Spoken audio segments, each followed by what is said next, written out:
बहुत सी बांझ औरतों को बच्चे की खुशी देने वाला सीतापुर गांव का एक 60 साल का श्याम, जो जिस किसी भी बांझ औरत से शादी करता उसे बच्चे की प्राप्ति हो जाती।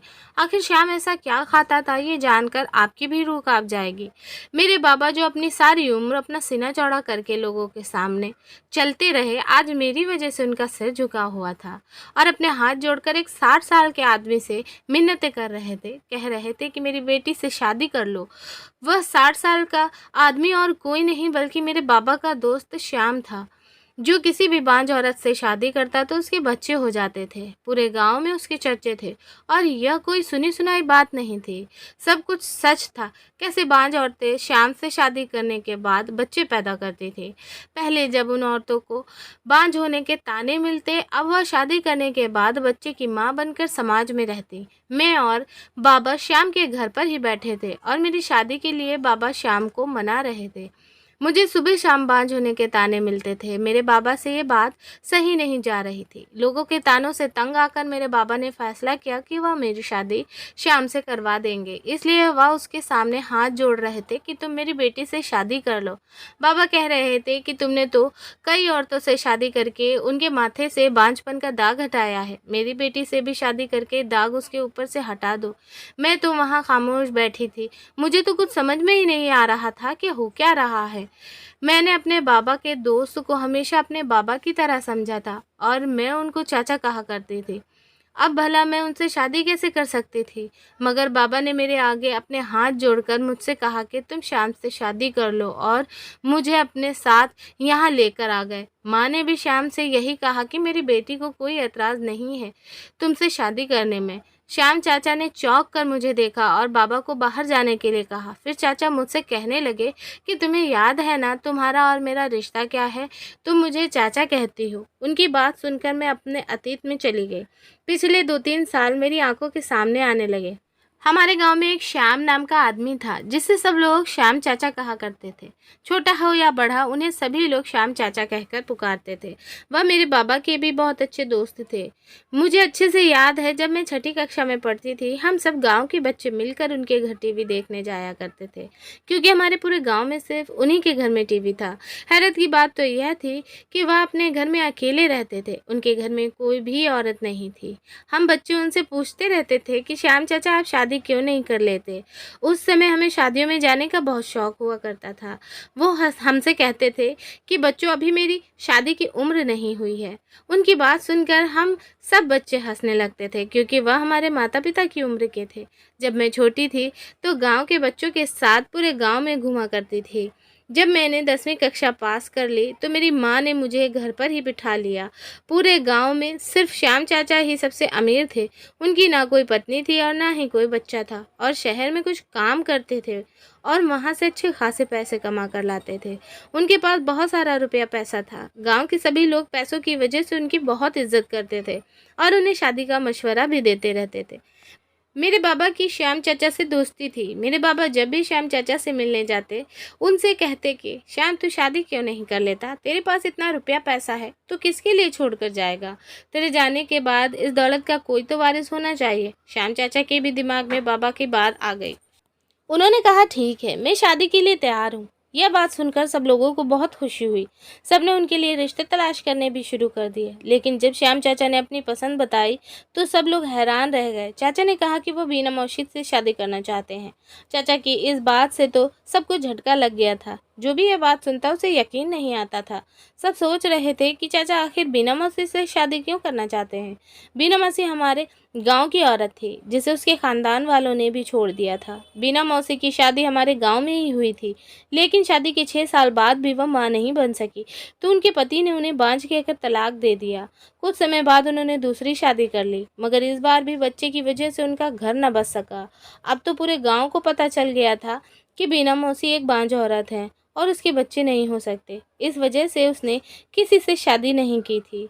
उनके परिवार वालों ने भी उन्हें छोड़ दिया था और वो लोगों के घरों के काम करके अपना गुजारा करा करती थी। और अब जिसको उसके खुद के परिवार ने छोड़ दिया हो, उसका रिश्ता आ जाए, वह भी इतने अमीर आदमी का, तो हैरत तो होगी ही ना। जब मेरी माँ ने यह बात सुनी तो कहने लगी, मुझे तो कुछ गड़बड़ लगती है। जो श्याम उसके लिए रिश्ता भेज रहा है, ज़रूर उसने ही श्याम को अपने पीछे लगा रखा होगा। बाबा ने माँ को डांटते हुए कहा कि बिना वजह किसी पर इल्ज़ाम नहीं लगाते। वह तो बेचारी बहुत शरीफ औरत है, उसे तो पता भी नहीं था कि श्याम ने उसके लिए रिश्ता भेजा है। जिस समय यह सारी बातें हो रही थी, मुझे बहुत हैरानी हो रही थी, क्योंकि चाचा की उम्र 60 साल की थी। अगर वह अपने वारिस के लिए शादी कर रहे थे तो वह किसी ऐसी औरत से करते जो उन्हें बच्चा देती, ना कि बांझ औरत से जो उनको वारिस भी नहीं दे सकती।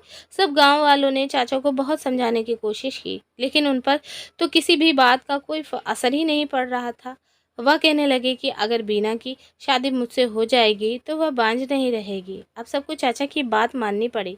मैंने अभी अपने 10वीं के एग्ज़ाम दिए थे और मैं अपने घर में ही थी। बाबा ने कहा कि अपनी माँ के साथ मिलकर चाचा की शादी के इंतज़ाम देख लो। एक दिन मैं और माँ चाचा के घर उनकी शादी की तैयारी के लिए चले गए। मेरी माँ मुझे चाचा के घर काम पर लगाकर खुद गांव की औरतों से बात करने में मगन हो गई। मैं चाचा के कमरे की सफाई कर रही थी कि मैंने उनके कमरे में एक शीशी रखी हुई देखी। मैंने वह शीशी उठाई और उस पर लगे लेबल के नाम पढ़ने लगी, लेकिन उस पर इंग्लिश के नाम लिखे हुए थे। मेरी इंग्लिश बहुत कमज़ोर थी, इसलिए मुझे उस पर लिखा नाम समझ में नहीं आ रहा था। मैं उस शीशी को उलट पलट कर देख रही थी। इतने में चाचा कमरे में आ गए। मेरे हाथ में वह शीशी देखकर घबरा गए। मैंने चाचा से पूछा कि ये कैसी दवाई है, यह दवाई किसकी है। उन्होंने मेरे हाथ से वह शीशी लेकर दोबारा उसी जगह पर रख दी और मुझसे कहने लगे कि हर मर्ज की दवाई है, इसको खाने से शरीर में ताकत आती है। तेरी बीना मौसी को मैं यही दवाई खिलाऊंगा। मैं हैरत से उस शीशी को देखने लगी तो उन्होंने मुझे मना कर दिया और कहने लगे कि आज के बाद मैं उसे हाथ न लगाऊं, और चाचा की शादी हो गई। बीना मौसी उनकी दुल्हन बनकर उनके घर आ गई। सब चाचा का मजाक बनाते थे कि उन्होंने एक बांझ औरत से शादी की है, अभी सारी उम्र बच्चों के लिए तरसते रहेंगे। लेकिन शादी के कुछ ही दिनों बाद भी बीना मौसी प्रेग्नेंट हो गई। किसी को भी इस बात पर यकीन नहीं आ रहा था, लेकिन गांव की दाई ने बताया कि यह खबर सच है। मैं साइंस सब्जेक्ट पढ़ रही थी। जब मैंने यह खबर सुनी तो मुझे भी बहुत हैरत हुई। मैंने अपनी टीचर से पूछा, मैडम अगर एक बांझ औरत शादी कर ले तो क्या वह माँ बन सकती है? टीचर जी कहने लगी कि ऐसा नहीं हो सकता। ये सब तुम्हें किसने बताया? मैंने जब उसे श्याम चाचा और बीना मौसी की कहानी बताई तो वह दंग रह गई और कहने लगी कि हो सकता है भगवान ने कोई करिश्मा दिखाया हो। भगवान जो चाहे वो कर सकता है, जिसे चाहे बच्चा दे सकता है। टीचर जी यह बात सुनकर बहुत उदास हो गई, क्योंकि उनके भी कोई बच्चे नहीं थे। उनके पति ने भी उन्हें बांझ कहकर छोड़ दिया था। अगर मुझे पहले से पता होता कि श्याम चाचा एक बांझ औरत से शादी करेंगे तो मैं उनकी शादी अपने टीचर जी से ही करवा देती। एक दिन मैं चाचा के घर गई तो वह घर पर नहीं थे, सिर्फ उनकी पत्नी ही घर पर थी। जब मैं किसी काम से चाचा के कमरे में गई तो मैंने देखा उस दिन जो शीशी मेरे हाथ में आई थी आज वहाँ नहीं थी। मैंने मासी से कहा, तुमने सारी गोलियां खा ली? वह हैरानी से कहने लगी, तुम क्या कह रही हो? मैं समझी नहीं। मैंने उनसे पूछा कि यहाँ गोलियों वाली शीशी थी। मासी कुछ देर सोचने के बाद बोली, वो दवाई वाली शीशी वो तो यहाँ नहीं है, लेकिन वह श्याम की जेब में होती है। वह रोज़ उसमें से एक गोली खाते हैं। मासी की बात सुनकर मुझे बहुत हैरानी हुई, क्योंकि मैं सोच रही थी कि मासी वही गोलियां खाकर प्रेग्नेंट हुई है। बिना कुछ खाए मासी कैसे प्रेग्नेंट हो सकती है? ये तो सच में भगवान का करिश्मा था। मैं जितना हैरान होती उतना ही कम था। चाचा अपनी पत्नी का बहुत ख्याल रखते थे। हर महीने उन्हें चेकअप के लिए शहर ले जाते थे। चाचा अपनी पत्नी को डिलीवरी के लिए शहर के बड़े अस्पताल में लेकर गए। चाचा के पास पैसों की कोई कमी नहीं थी। अगले दिन खबर आई कि उनकी पत्नी ने बेटे को जन्म दिया है। वह दोनों अपने बेटे को लेकर गांव आ गए थे। सब लोग बहुत खुश थे। पूरे गांव में मिठाइयाँ बांटी जा रही थी। लेकिन महीना भर बीतने के बाद ही मासी की बहुत ज़्यादा हालत ख़राब हो गई और अचानक ही उनका देहांत हो गया। ये खबर सुनकर तो सबके सर पर आसमान टूट पड़ा था। बीना मौसी की मौत को कुछ ही दिन गुजरे थे कि गांव वाले चाचा से दूसरी शादी के लिए कहने लगे। सब लोग चाचा से कहने लगे कि पहले तो तुम अकेले थे, लेकिन अब तुम्हारे ऊपर एक बच्चे की जिम्मेदारी है। इसकी परवरिश के लिए तुम्हें माँ की ज़रूरत है। तुम दूसरी शादी कर लो। लेकिन चाचा ने कहा, लेकिन मैं अब शादी करूँगा तो किसी बांझ औरत से ही करूँगा। मुझे उम्मीद है कि मुझसे शादी करके उसकी गोद हरी हो जाएगी। जब मैंने चाचा की यह बात सुनी तो मेरे दिमाग में अपने टीचर का ख्याल आया। चाचा मेरी टीचर से उम्र में बहुत ज़्यादा बड़े थे, इसलिए मैं सोच रही थी कि पता नहीं टीचर के घर वाले शादी के लिए मानेंगे या नहीं। लेकिन जब मेरी माँ ने उनके घर वालों से बात की तो वह शादी के लिए मान गए। कुछ दिनों में ही मेरी टीचर की और चाचा की शादी हो गई। सब लोग बहुत खुश हैं कि दोबारा से चाचा को पत्नी मिल गई और उनके बच्चे को माँ मिल गई।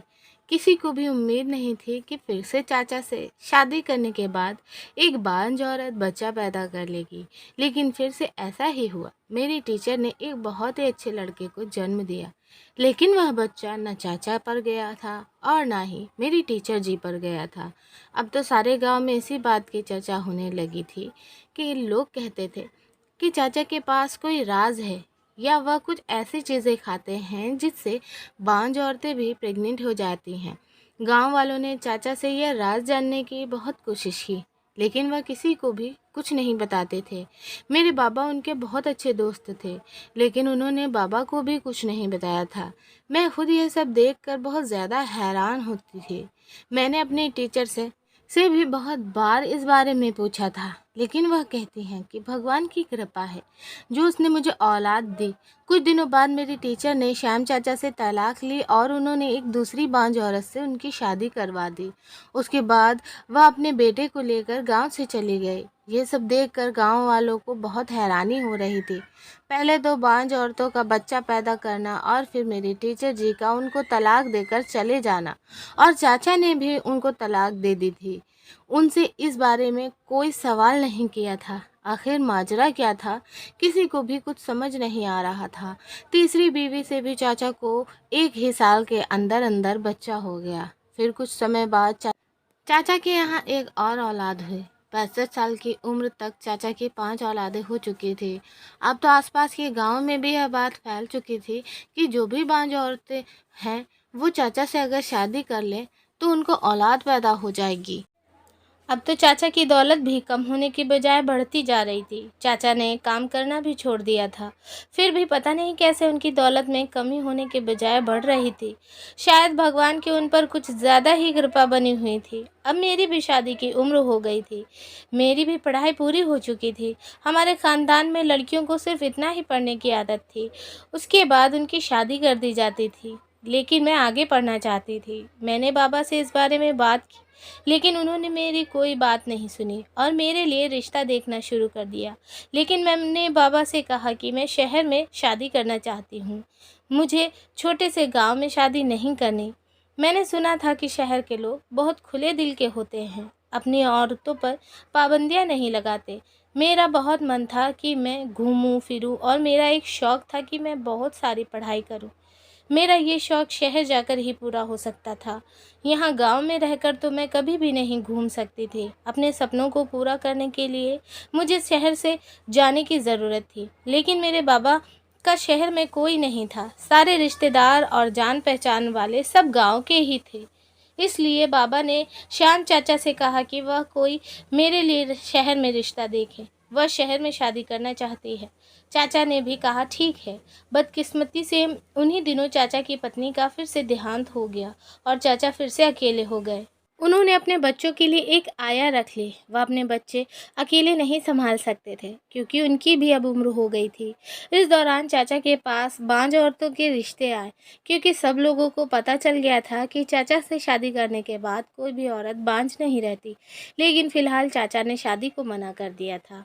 उनकी तबीयत भी अब ठीक नहीं रहती थी। इसी वजह से वह बहुत दिनों से शहर भी नहीं जा सके थे। वह अपने ही गम में थे। इसलिए बाबा ने उनसे दोबारा मेरे रिश्ते को भी नहीं कहा। लेकिन बाबा को मेरी शादी की बहुत जल्दी थी, क्योंकि मेरी शादी की उम्र हो गई थी और सारे गांव वाले बातें कर रहे थे। मैंने सोचा कि इससे पहले बाबा मेरी शादी गांव में ही किसी के साथ कर दें, मैं खुद चाचा से अपने रिश्ते की बात कर कर आती हूँ। मैं चाचा से बचपन से ही बहुत हंसी मजाक करती थी, इसलिए मैं उनसे इस बारे में आराम से बात कर सकती थी। मैं अपने बाबा और माँ को बिना बताए चाचा के घर की तरफ चली गई। जैसे ही मैंने उनके घर में कदम रखा तो मुझे अंदर से एक जानी पहचानी सी आवाज़ आई। मैंने कमरे में झांक कर देखा तो मेरे पैरों तले से ज़मीन निकल गई और मेरा शक ठीक निकला था। अंदर मेरी टीचर थी जो अपने बेटे को गोद में लिए हुए बैठी थी। वह चाचा से कह रही थी कि आप किसी बांझ औरत से शादी कर लें, उसको भी समाज में इज्जत मिल जाएगी और बच्चों की परवरिश भी अच्छे से हो जाएगी। चाचा कहने लगे कि अब मुझे किसी भी औरत पर भरोसा नहीं रहा। तुम लोगों ने तो यह राज अपने सीने में छुपा कर रखा है कि कैसे मुझसे शादी के बाद बांझ औरतें प्रेग्नेंट हो जाती हैं। अगर किसी ने यह राज खोल दिया तो अच्छा नहीं होगा। पूरे गांव के सामने हमारी बेइज्जती हो जाएगी। मैं नहीं चाहता कि हम में से किसी की भी बदनामी हो। जो राज सालों से छुपा हुआ है वो छुपा हुआ ही रहे तो बेहतर है। अब मैं अकेला ही ठीक हूँ। मैंने बहुत गौर से उनकी बातें सुनने की कोशिश की, लेकिन मुझे उनकी कोई भी बात समझ में नहीं आई। लेकिन मुझे इतना अंदाज़ा हो गया था कि वह कोई राज की बात कर रहे हैं। शायद वो राज यही था कि चाचा की पत्नी बांझ होने के बाद भी कैसे बच्चे पैदा कर देती हैं। मगर उन्होंने पूरा राज खोलकर नहीं बताया, बंद लफ्ज़ों में बात कर रहे थे, जिसकी वजह से मुझे कुछ भी समझ में नहीं आया था। मैं वहीं खड़ी थी कि टीचर जी बाहर आ गए और मुझे देखकर उनके चेहरे का रंग उड़ गया। मैंने टीचर जी से उनके बेटे को अपनी गोद में ले लिया और उसे प्यार करने लगी। मैंने उनसे कहा कि मुझे समझ नहीं आया था कि आप चाचा को छोड़कर क्यों गई थी, और अगर छोड़कर चली गई थी तो अब आप उनसे छुप कर मिलने क्यों आती हैं। मेरी बात सुनकर उन्हें थोड़ा गुस्सा आया और कहने लगे कि मैं कोई छुप कर मिलने नहीं आई हूँ, सिर्फ आज ही आई हूँ। मुझे किसी ने बताया था कि उनकी पत्नी का देहांत हो गया, इसलिए मैं मिलने के लिए आ गई। मैंने भी टीचर जी से आंखें फेरते हुए कहा कि एक बार जो छोड़कर चला जाए वह पलट कर वापस नहीं आता। अगर आप उन्हें छोड़कर नहीं गई होती तो वह आज इस हालत में अकेले नहीं होते। लेकिन आपको पता नहीं किस बात की जल्दी थी कि आपने उनसे तलाक ली और उनकी दूसरी शादी करवा कर यहाँ से चली गई। आप तो हमें वफ़ा के बारे में पढ़ाती थी, लेकिन आप तो खुद ही किसी का साथ नहीं दे सकी और उसे छोड़कर चली गई। हमारी बातों की आवाज़ सुनकर चाचा बाहर निकल आए और वह मुझे गुस्से से देखकर कहने लगे कि तुम क्यों ऐसी बदतमीज़ी कर रही हो, ये तुम्हारी बड़ी हैं। मैंने चाचा से कुछ कहना चाहा, लेकिन उन्होंने इशारे से मुझे चुप कर रहने के लिए कहा और टीचर जी से कहने लगे कि तुम जाओ, इसकी मैं खबर लेता हूँ। टीचर जी खामोश होकर वहाँ से चली गई। मुझे उन दोनों पर हैरानी हो रही थी कि तलाक होने के बाद भी वह आपस में इतने अच्छे से बात कर रहे थे। अक्सर देखा जाता है कि तलाक के बाद तो लोग एक दूसरे को देखना भी पसंद नहीं करते हैं। यहाँ तो मामला ही उल्टा नज़र आ रहा था। असल हैरत तो मुझे चाचा पर हो रही थी।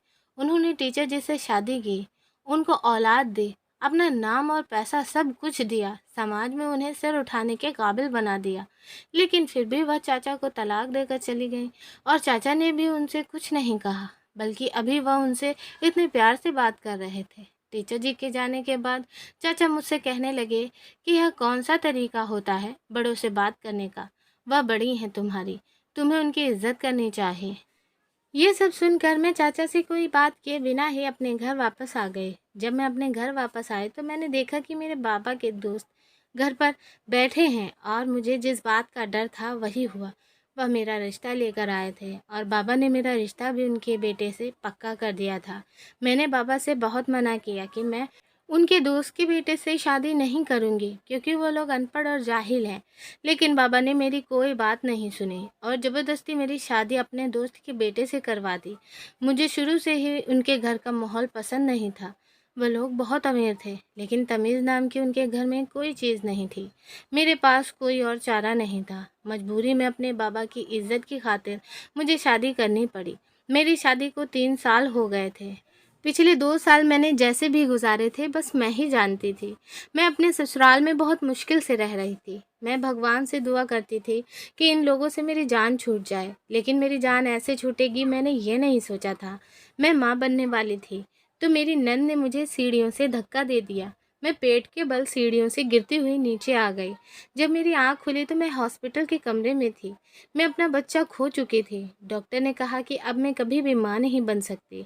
ये सुनकर मेरे ससुराल वालों ने मुझे मेरे माता-पिता के घर छोड़ दिया और कहने लगे कि जब ये हमें बच्चा नहीं दे सकती है, तो हम इसे अपने पास रख कर क्या करेंगे? बल्कि उन लोगों ने तो सारे गाँव में यह बात उड़ा दी थी कि मैं अब बाँझ हो चुकी हूँ। इसी वजह से मेरे रिश्ते आने भी बंद हो गए थे।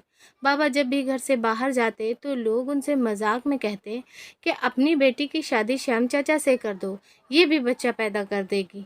बाबा लोगों के तानों से तंग आ गए थे, इसलिए आज मैं अपने बाबा के साथ श्याम चाचा के घर में बैठी थी। बाबा मुझे उनसे बात करने के लिए अकेला छोड़कर बाहर चले गए थे।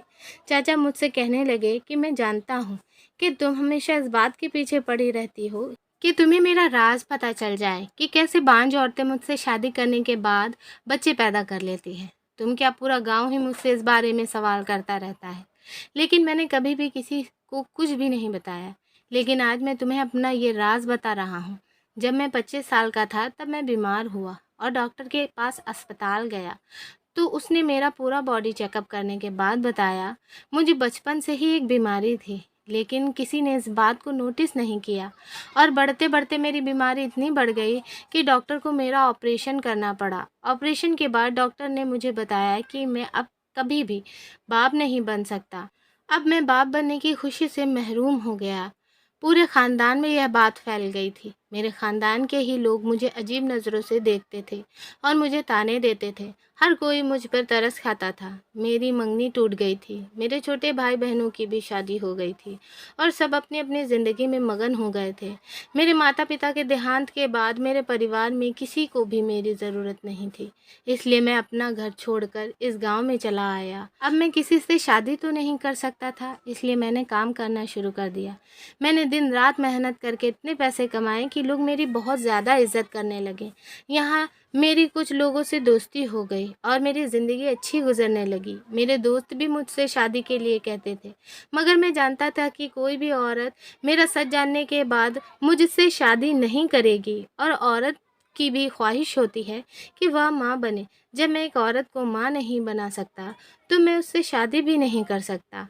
इसलिए मैंने सोचा था कि मैं ज़िंदगी भर अकेला ही रहूँगा। मैं अपने दोस्तों को यह बात कैसे बताता, इसलिए मैंने उनसे कोई ना कोई बहाना कर दिया था। मुझे बीना को देखकर बहुत दुख होता था। वह बेचारी भी मेरी ही तरह बांझपन के ताने सुनती थी। मुझे उसका दुख बिल्कुल अपने जैसा लगता था। उस बेचारी को भी उसके परिवार वालों ने छोड़ दिया था, जैसे मुझे मेरे परिवार वालों ने छोड़ दिया था। जब मुझसे सब लोगों ने कहा कि मैं इतनी दौलत किसके लिए छोड़कर जाऊंगा, तो मुझे एहसास हुआ कि मुझे अपनी दौलत किसी के काम में लगा देनी चाहिए।